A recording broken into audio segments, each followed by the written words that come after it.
All right, we are talking today about the New Republic, the time period right after the American Revolution, and the issues that we had because of it. The American Revolution was a strange revolution. It wasn't like most others. We had a lot of advantages that luck gave us and geography gave us. Our revolution was not like the French Revolution or the Russian Revolution or even the Glorious Revolution. In all of those, the kings were killed. In most revolutions, the kings are killed. But because we were an ocean away from the government we were revolting against, when it was over, that government could exist and so could we.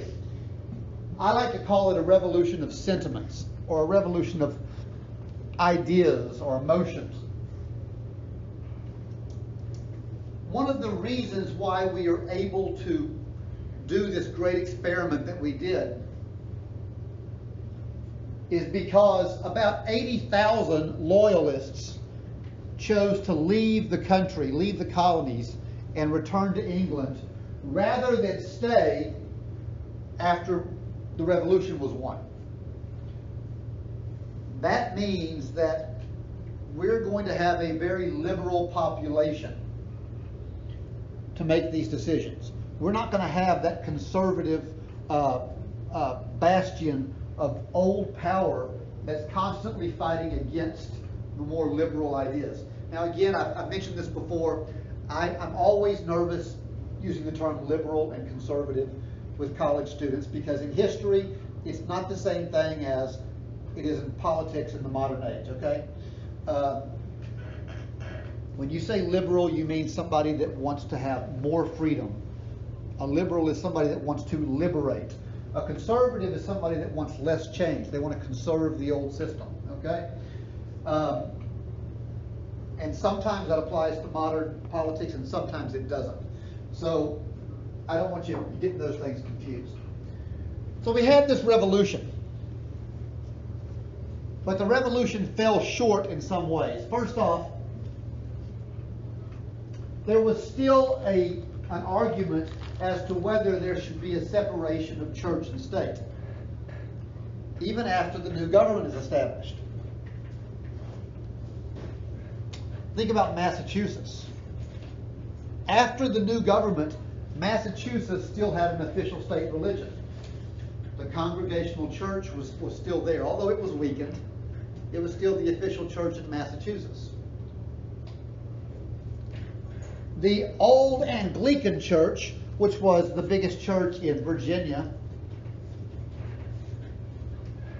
that's the old Church of England, it's going to be replaced with the new Episcopal Church. I don't know what the Episcopal Church is. It uses the same dogma as the Church of England, but it doesn't recognize the King of England as its leader. So there's still some question, and these questions are going to last for a long time. In fact, all the way up until the age of Jefferson, when Jefferson is famously going to talk about the new Constitution and say that it created a wall of separation between church and state. That, by the way, is not documented in any legal document. That was in a letter that Jefferson wrote to the Danbury Baptists. The next thing that I think is interesting about this revolution is we just had a revolution based on the words, "We hold these truths to be self-evident that all men are created equal, that they are endowed by their Creator with certain unalienable rights, that among these are life, liberty, and the pursuit of happiness." And yet, we can say all men are created equal and still maintain racial slavery. George Washington owned slaves. James Madison owned slaves. Thomas Jefferson, the guy who wrote the words, "All men are created equal," was the second largest slave owner in Virginia, behind Washington. So we kind of missed the boat a little bit on that one. Interestingly enough, if you read Jefferson's own words, Jefferson did mean all men. He did. Jefferson said in his own words that slavery was going to be the thing that strangles our nation, the thing that kills us. If we don't defeat slavery, it will take this government down. Jefferson wrote those words. But Jefferson was also a victim of his own economy. He was a plantation owner in Virginia, and he was forced to compete against other plantation owners that were using slavery. And to be competitive, you've got to play in the same ballpark. So he was kind of hypocritical here. Washington, by the way, said the same thing. Washington, on his deathbed, manumitted his slaves. He freed them all. Jefferson did not. How about women's rights? This is Abigail Adams up here, the wife of John Adams, the man that Thomas Jefferson called the Colossus of Independence. Independence was John Adams' idea. This is his wife. And she was an equal partner to him. They saved all of their letters, and they're beautiful to read. If you ever get a chance to read them, there's books that have gotten them together. These two, John Adams and Abigail Adams, seemed to know that they were writing for history when they were writing each other, because John Adams had told his wife to get a portfolio and save their letters. So they were all saved. So later on, we can go back and read them. And he spoke with Abigail constantly about his political theory and political philosophy. And she was a sounding board for these ideas. Brilliant mind. But she famously said to John Adams, "Remember the ladies." Now that might not sound like a great quote, but if you read it in this context, what she's telling him is, look, you're about to free these people. You're about to embark on this brand new experiment of a republic. You could at least remember to give the ladies some rights. Now, in the end, they don't get it. Adams did bring it up, although he was a bit of an old-fashioned guy and thought that women should be subservient to their husbands. He did bring up the idea of women's rights, but they intentionally stopped at all men are created equal. Their idea of women was respectful. They believed in something called Republican motherhood. They thought that the American mother, her job was to produce children that were good, patriotic Republicans and instill in them the virtues of the Revolution. Okay? So you're kind of like revolutionary baby-making machines. And while that sounds terrible, that is a great deal more respect than they had been given before in any system. Okay? And there were women that rose to the top, Abigail Adams being one of them. We'll see some others as we go through this time period. The last thing I want to talk to you about, and I've kind of already hinted to it, is that we had a conservative revolution. What that means is it wasn't violent. Now I know you're all sitting here going, yeah, it was violent. Lexington, Saratoga, Yorktown.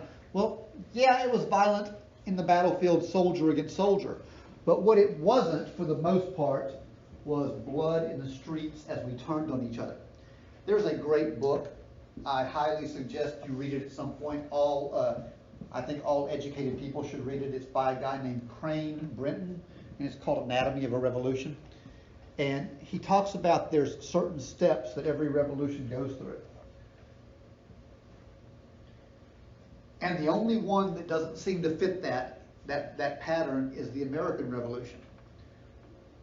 Every other revolution, when you look at the pathology of it and how it goes through, there's an abusive government that's like that disease that makes you sick. And then the revolutionaries rise up kind of like antibiotics to fight that disease, and they overthrow it. And then the next step is the man on the white horse, and that's the hero that rises up and kind of takes the reins. That was George Washington for us. But think about it. It was Napoleon in France. It was Oliver Cromwell in England. It was Lenin in Russia. Iron Man on a white horse was Washington. But then every other one has what's called the Thermidorian reaction. And that's where the revolution eats itself. The revolution turns on itself and blood flows in the streets. We didn't have that in America. We had no Thermidorian reaction. I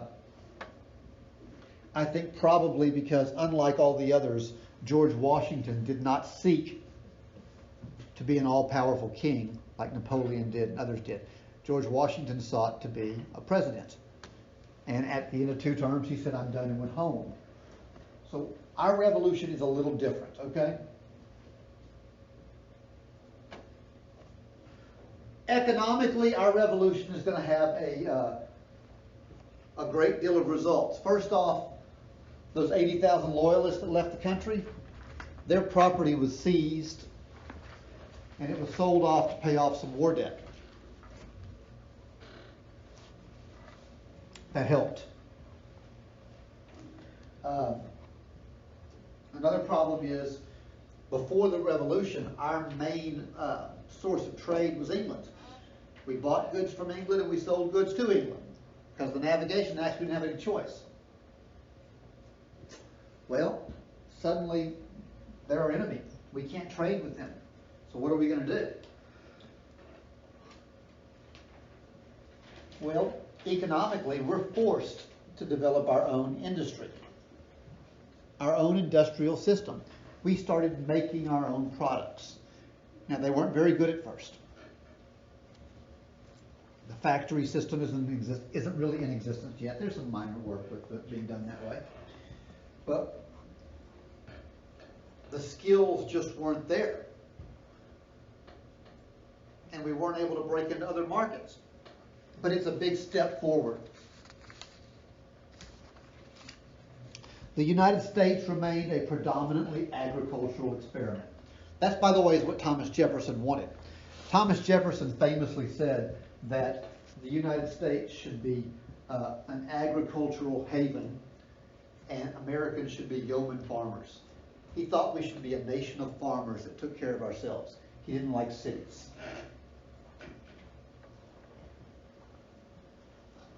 And that's what we were for the most part.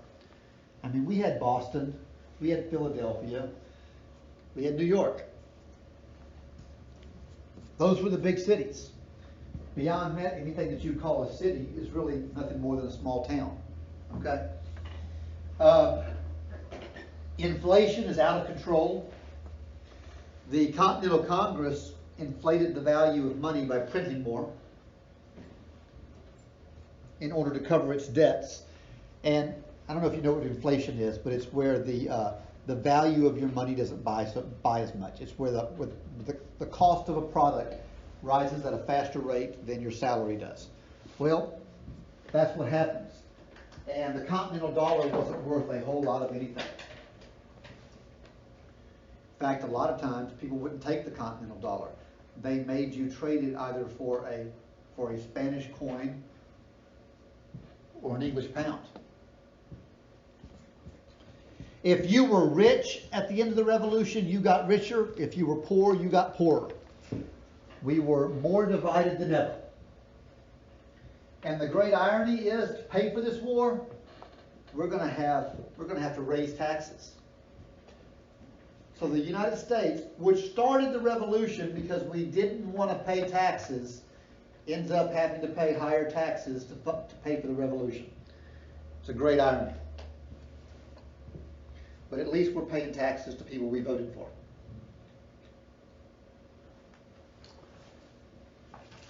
The next big problem we're going to run into is that we need to develop new state constitutions. The old constitutions would not work anymore. They were pledging loyalty to a government that didn't exist. So the Continental Congress of 1776 said, for you to be a sister state in good standing, you would have to draft a constitution. And the only instructions they gave them was that the states had to guarantee a Republican form of government. That's a Republican with a small r. All that means is a republic, like we are. A republic is a type of government where you elect people to make your laws. Sometimes we call it a representative democracy. Okay? They said you had to be a republic. Other than that, they didn't care what it looked like. And some states went unicameral with one house. Some states went bicameral with two houses. Some states called themselves states. Virginia called themselves a commonwealth. Some states had strong governors. Some had weak governors. They all had different ideas. And that was okay, because the idea here was that we would have 13 laboratories of experimentation, and we would try stuff out. And if you didn't like the way the government worked wherever you were, you could vote with your feet. Get up and go to a place where you do like it. I like that system. Okay? They intentionally did not tell the states how they had to do things, because their idea was the federal government doesn't know what's best for you. The states know what's best for you, and they should be the one making these decisions. Every state created a weak executive and judicial branch, some weaker than others. Virginia probably had the strongest governor. But this was intentional. They intentionally created governments where the legislative branch was powerful, but the executive and judicial branches were weak. And if you know your history, and you've been paying attention, you can quickly understand why. Who were we fighting the last war against? We were fighting the war against the King of England, who was abusing his power. Parliament, we were saying, had no justification to us. And one of the biggest problems we had was the fact that the admiralty courts, the judicial system, wasn't fair. So we tried to correct that. And we looked around and we said, we can trust ourselves because we're going to elect our own legislature. We can trust them. We'll give them power. But we don't trust a court system. They're going to be weak. And we don't trust an executive. It's going to be weak. Thomas Jefferson didn't always like this, because he looked around and he said, even the legislative branch should be weak. Jefferson thought the government should be incredibly weak, very, very weak. It should have only the most basic powers. This is a great quote. I wish our Congress today would think like this. At this point, there were 173 members of Congress. And Thomas Jefferson said, 173 despots would surely be as oppressive as one. If you don't know what a despot is, it's someone that abuses their power. It's like a king that abuses their power. And what he's saying here is, just because there's 173 of you doesn't mean that you can't pass laws every bit as oppressive as that one king does. Jefferson would have said, all government should be weak. Sometimes I like this guy. That's Jefferson, by the way, in the picture. So let's look at our first Constitution. The first Constitution of the United States is not the one we have today. The first one was kind of thrown together. We call it the Articles of Confederation.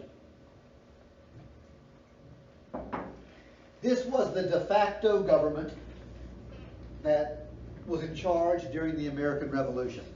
All we did during the American Revolution is we looked around and we said, hey, this Continental Congress that's been running things, we're just going to make that our official government. And they wrote this Articles up.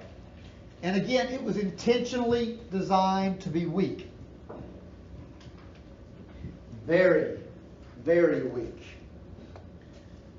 Now, I will tell you that historians like to beat up the Articles government about how it failed and we had to replace it. But I always want to say, did it really fail? Because this is the government that ran and won the American Revolution.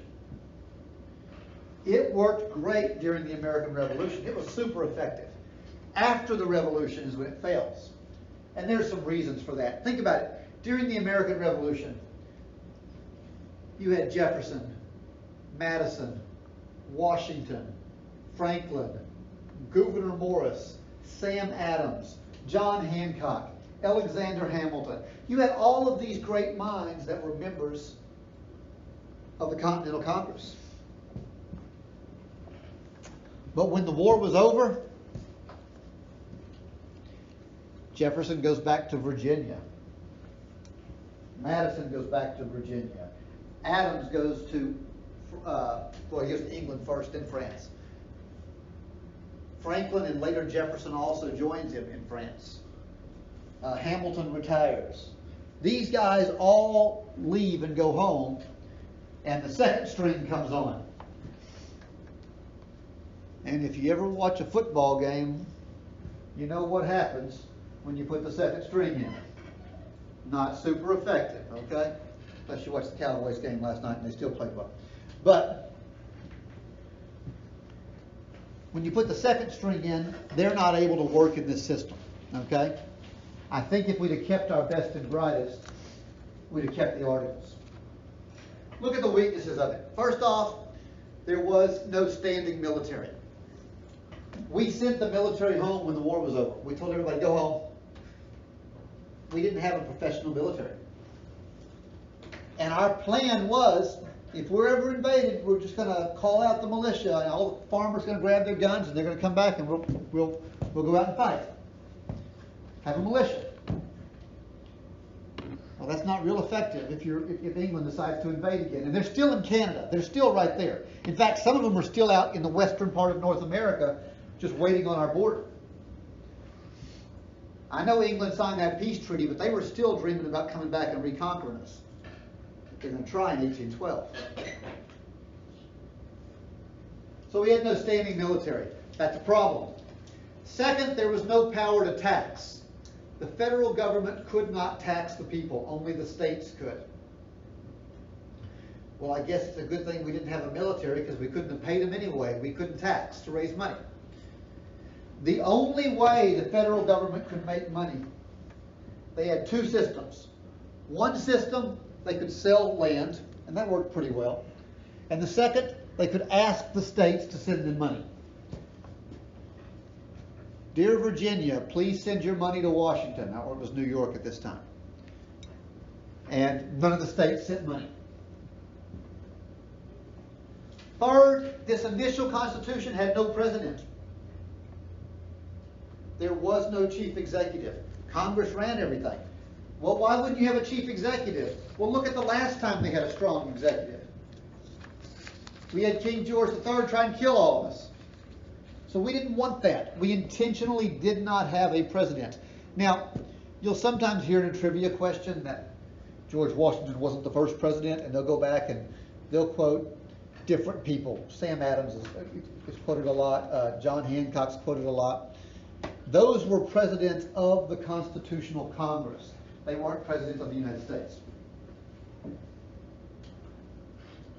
Fourth, there was no national court system. We had a Supreme Court and we had state courts. And that was it. At first, we didn't even have a Supreme Court. So who's going to determine what a law means if you don't have a court system? Pretty ineffective. And finally, the last one. It says that it's difficult to amend. It was almost impossible.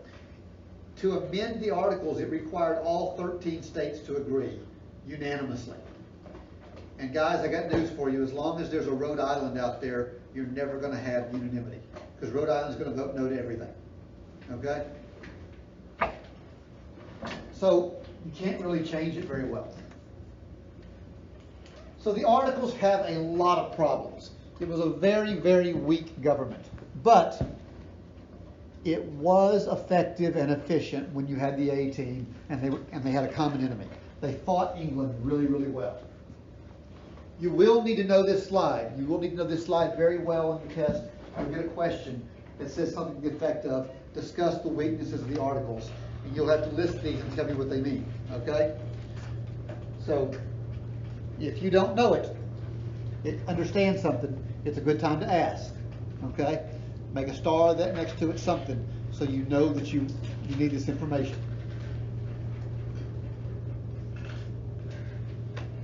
By the way, that sometimes ends up on the STAR test in 11th grade too. So if you're one of those 11th graders that has to take the U.S. History STAR test, that could end up on it. So could these. That's why I'm spending a little more time on some of this stuff, is because some of this stuff is actually STAR testable. All right, let's talk about historical influences on our new government. Some of the documents that we looked at that inspired us to have the government that we have today. First one is Magna Carta. Magna Carta was written in the year 1215. It literally just means great law or great charter, okay? Magna Carta was foisted or forced upon the King of England, King John. Y'all all seen Robin Hood, right? The old Walt Disney. Prince John stuck his thumb the whole time in the movie. That's who we're talking about, okay? King John was an incredibly weak king. He became king when his brother, Richard the Lionhearted, had been captured fighting the Crusades. And Parliament did not like what John was doing.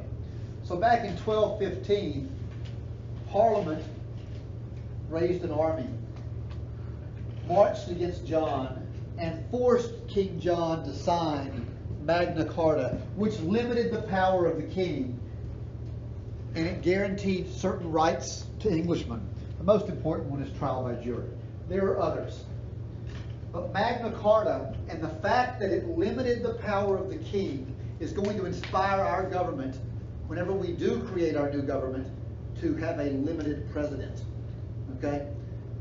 He's not going to have absolute power. It's going to be divided between an executive, a legislative, and a judicial. Okay? We got that idea from Magna Carta. Second inspiration you're already familiar with. It's the Mayflower Compact. That was the first English-style government in the New World. And in the original articles, there was a copy of the Mayflower Compact in front of them when they wrote the Articles of Confederation. And they kind of stole a lot of language out of it. So our government is going to be very much an English-style government, minus the king. By the way, there were people that wanted to have a king. Alexander Hamilton thought that George Washington should be King George I of America. It was Washington himself that said, no, call me president, because I preside over a meeting. The third influence is the House of Burgesses. You are all familiar with that. We've already had a test over this one as well. House of Burgesses was the first legislative government in the New World. It was Virginia's Congress. And the Articles of Confederation are going to model their unicameral Congress after the House of Burgesses unicameral. So the idea comes from that. Now I will tell you that the House of Burgesses kind of stole their idea from Parliament. So you can go back further and say Parliament was an inspiration. But House of Burgesses is the most immediate. And finally, Americans valued the English Bill of Rights. That was the catalyst of the revolution, guys. Remember, we wanted the rights of Englishmen, and they believed that we weren't getting the rights of Englishmen. English Bill of Rights is what establishes what rights of Englishmen are. Natural rights, okay? Natural rights are rights that can't be removed from you. The right to petition, the right to have freedom of speech, the right to trial by jury, the right to own a weapon for self-defense. All of these are in the English Bill of Rights. And later on, we're going to include our own Bill of Rights in America, and we're going to steal a lot of these ideas, okay? If we're willing to go to war over the rights of Englishmen, we're going to demand that we get those rights as well. Is anyone still writing this? Okay.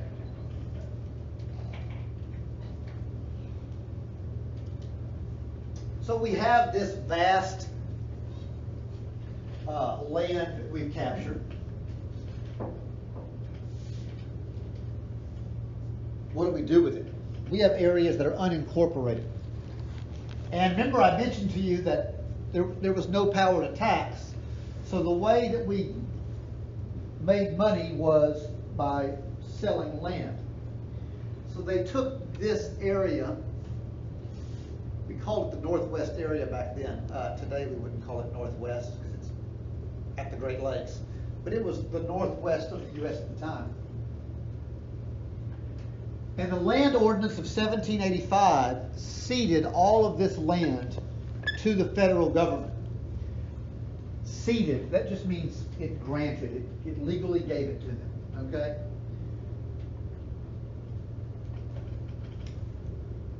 So there's a map up there of the area I'm talking about. It's several states today, but at that point it was just the Northwest Territory. And they took off and divided this land, and they sold it off to pay off their war debts. Pretty smart move. And people rushed into there and started buying the land. Here's the problem. They're not a state, but they're part of the federal government. What do you do with them? Are they citizens of the United States if they're not in a state? Do they get to vote if they're not in a state? And what happens when enough people get there that they want to be a state and have all the rights of statehood? So in 1787, Congress is going to pass a law called the Northwest Ordinance. The Northwest Ordinance officially divides this Northwest Territory into plots of land and establishes territorial governments. Each territory had a Republican government. And when that territory reached 60,000 male inhabitants, it says inhabitants, but it's really 60,000 male inhabitants. There's got to be voters. Then they were free to elect a constitutional convention, draft a constitution, and apply for statehood. So they could write themselves a constitution, send it to Congress. Congress will either approve it or deny it and send it back for you to work on some more. And you could apply for statehood. So there was this system in place where territories would eventually become states. That, by the way, is going to bite Texas in the butt later on. If you've ever had a Texas history class, you know that Texas and Hawaii are the only two states that did not enter the Union in this system. Every other state became a territory and then became a state. Both Texas and Hawaii went straight to statehood because we were independent republics whenever we were annexed. And it would be stupid to go from a republic to a territory. It didn't make sense. But there are people that argue today that Hawaii and Texas are not legitimate states because they didn't go through the system that's outlined in the Constitution. It says you have to be a territory first and then a state. We didn't do that. That's going to kind of bite us in the butt a few times throughout history. If you've seen the Republic of Texas movement, that's their big argument today, is that Texas isn't really a state and they don't have to follow federal law. We call those people not smart. All right. Let's talk about some of the problems we had internationally with this new government. Britain is still a big problem for us. They may have signed the treaty, but that doesn't mean they're done messing with us. They closed down trade on us, and in fact kept what they called trade posts out in the Northwest Territory. So in areas that were owned by the United States, it was today basically right on the border of the Louisiana Purchase, okay? Right past the Allegheny Mountains, or Appalachians. But these trade posts are really military garrisons, and there's soldiers in them on American soil. And the British are saying, no, they're just here to protect our citizens when they're trading. In reality, they were there preparing to attack again whenever it was available. That's going to be a problem. And then in 1784, Spain, which controlled the Louisiana Territory by this point, shut down the Mississippi River to American commerce. That's a big problem. I don't know if you're aware of how important the Mississippi River is, okay? But if you're a farmer west of the Appalachian Mountains and you want to get your corn or wheat or whatever to market, you have two choices. You can put them on a wagon and carry it over the Allegheny Mountains, which you can only do a few months out of the year because they're frozen parts of the year. Or you can put them in the river system and sell them on a barge down to New Orleans and sell it and put it up for sale there. That is by far the cheapest way to do this. Well, Spain shut it down. So they basically shut down our western provinces' ability to make a profit as farmers. Spain and England both continued to arm the Indians and encourage them to attack Americans. The Spanish from Florida, the English from the west. France, who had come to our rescue during the Revolution, loaning us money, now wanted their money back. They wanted their debt repaid, and we couldn't do it. We were broke. Problem was, France was now having their own little revolutionary problems, starting to merge up, and they needed the money. So Spain's causing problems, England's causing problems, France wants their money, the Indians are causing problems, and then to make matters worse, whenever we go to trade in the Mediterranean, there's a group of people called the Barbary Pirates. The Barbary coast of Africa is the northern coast up there at the Mediterranean, kind of where Libya is today. And for years there have been pirates up there. They're Muslim pirates. It's a way of life up there that's been going on for hundreds and hundreds of years. And what you do is you pay a tribute. You pay so much money, and that means your ships are safe and they won't raid your ships. If you don't, then they attack your ships, they capture your people, sell them off into slavery, and steal everything on the ship. Well, America didn't pay. So the Barbary pirates were looting American ships. So think about it. Brand new country has problems with Spain, England, France, and Africa now, okay? Not looking good for us.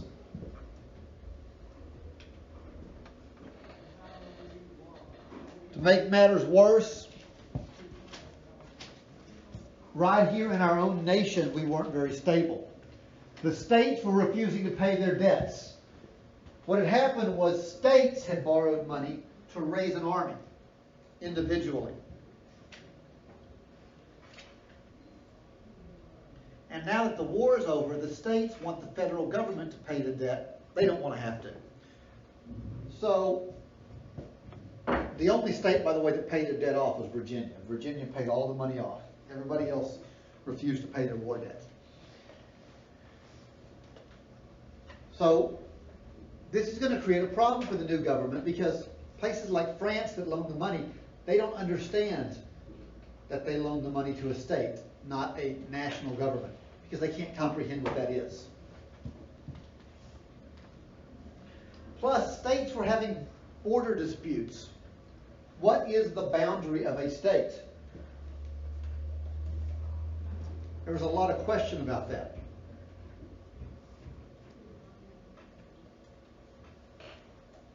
Most of these states, when they were built, they were given a northern border and a southern border, but they were never given a western border. So as they pushed out, Virginia thought their border just went all the way to the other ocean. It was just a long, skinny state. So when you started dividing other states up and they crossed it, there's fights about what the borders are. In 1786, Daniel Shays is so mad about the what he saw as unfair taxes that he led a rebellion of farmers who refused to pay their taxes. And we're forced to call out the army to put down a rebellion of our own men. Massachusetts is in rebellion 10 years after the Declaration of Independence was signed. People are now doubting whether this new government can even operate as a Republican form of government.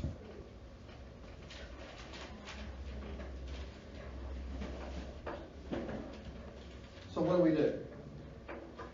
It becomes obvious that we need a stronger government than we had before.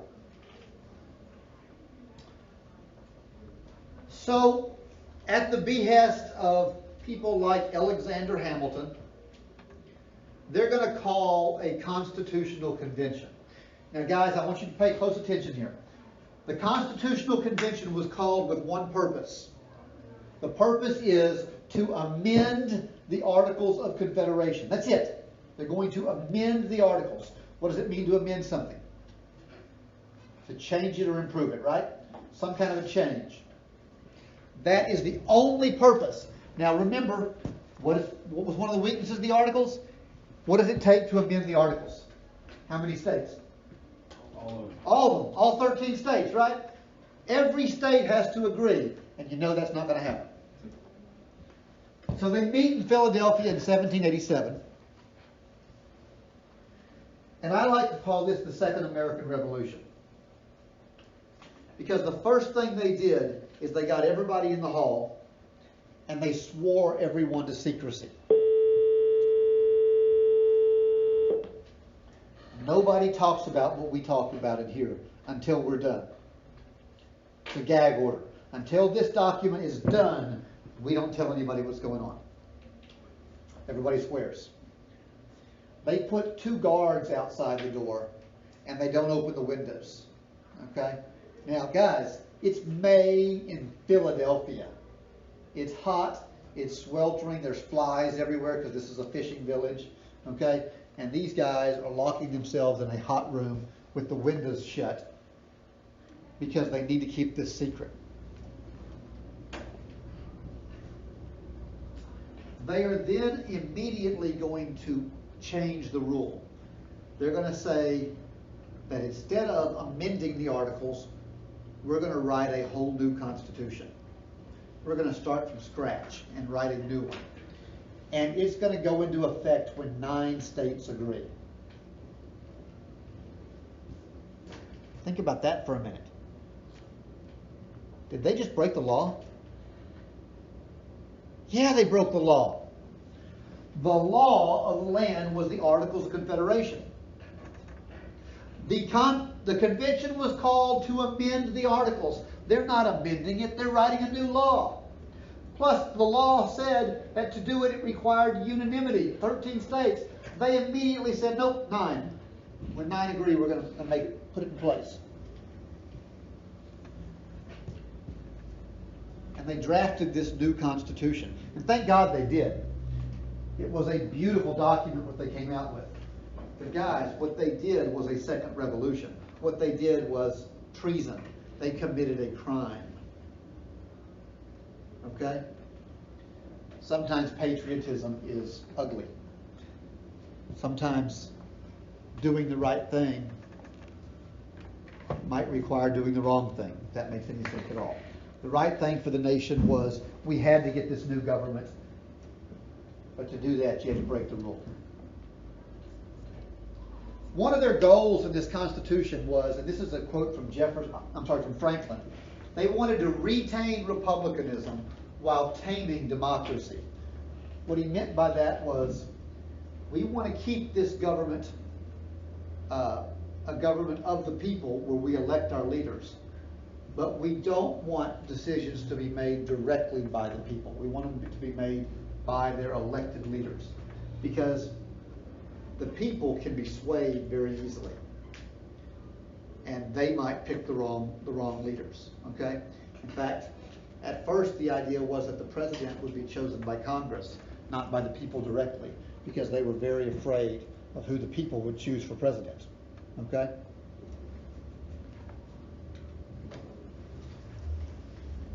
So there's a big constitutional argument at this point. between these two giants, Alexander Hamilton and Thomas Jefferson. I have to confess to liking both of these guys, liking Hamilton a little more than Jefferson. Hamilton is the leader of a group called the Federalists, who supported the idea of a strong national government. Hamilton thought the U.S. government should be modeled after England, and the president should be more like a king, maybe a prime minister. He is one of the ones that says the Articles of Confederation have to be strengthened. He's one of the ones that says tear them up and write a new law eventually. The other one is Thomas Jefferson, the more famous of the two, at least until that wonderful Broadway musical Hamilton came out a couple of years ago. If you haven't seen that, you need to go see it. At least check out the YouTube videos of the songs. Thomas Jefferson, a Virginian. You're laughing at me because I like Broadway musicals, aren't you? No, my stepsister listens to it in her car. She's awesome. Oh, yeah, it's good stuff. Thomas Jefferson, again, this small government, states' rights, yeoman farmer type, was the leader of a group that called, well, they didn't call themselves this, but they became called the AntiFederalists. They would have called themselves Jeffersonian Republicans, but everybody called them the AntiFederalists. Because these guys do not want a strong national government. They want a weak national government. If you were to put a T-chart here, you would go through and put on the Federalist side, strong president, strong Congress, strong banking laws, national government over states. And on the Anti-Federalist side, weak president, weak Congress, weak judges, states over national government. You'd have bankers on the Federalist side and farmers on the Anti-Federalist side. These guys hated each other and agreed on almost nothing. And each one controlled about half of the delegates.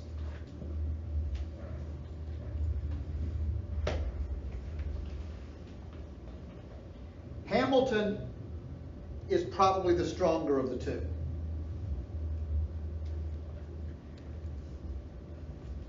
He makes a good argument. He says a weak national government cannot fight against invasion by a strong, powerful government. And he keeps pointing, England is north of us in Canada and west of us in trading posts, and they control the seas. If England decides to attack, we need a strong government. He's right. People that supported him and called themselves Federalists wrote a series of essays called the Federalist Papers. There's 85 essays. I hope that you will have a chance to read them at some point in school. At least some of them. They are fabulously well written. John Jay, James Madison, and Alexander Hamilton all wrote under the name Publius. I love that name. Publius is a Latin word that means the voice of the people, or the public voice, okay? So they used a pen name, but they wrote these essays, and they wrote them so well that when people read them, it was like Thomas Paine. It inspired them to that side.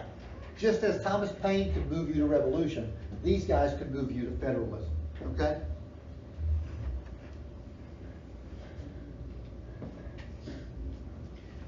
The Anti-Federalists, again on the other side, and more popular in the South. Federalists are more popular in the northern states, in New England. These guys are really afraid of a strong central government being led by the wealthy. Jefferson, Sam Adams, and Patrick Henry were great leaders of this movement. Their biggest argument about the new government was that there was no Bill of Rights in it. In our original Constitution, there was no Bill of Rights. And these guys say, if you want us to participate, if you want the Anti-Federalists to support your new Constitution, you're going to have to include a Bill of Rights. Interestingly enough, it's James Madison, the guy that we call the father of the Constitution. that argues the hardest against a Bill of Rights, and I love his argument.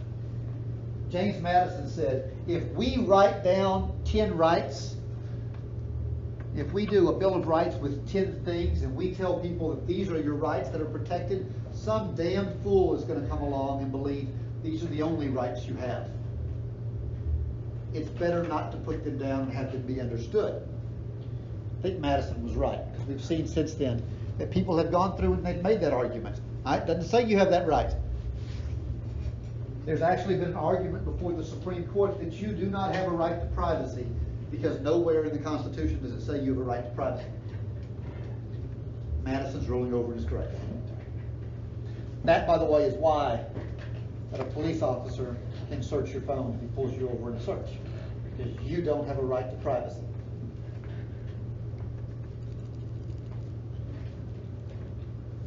All right, let's stop here for the day. We'll pick up here next time. This is a good co-witness spot, okay? I'll see you guys later. That's all I got for you.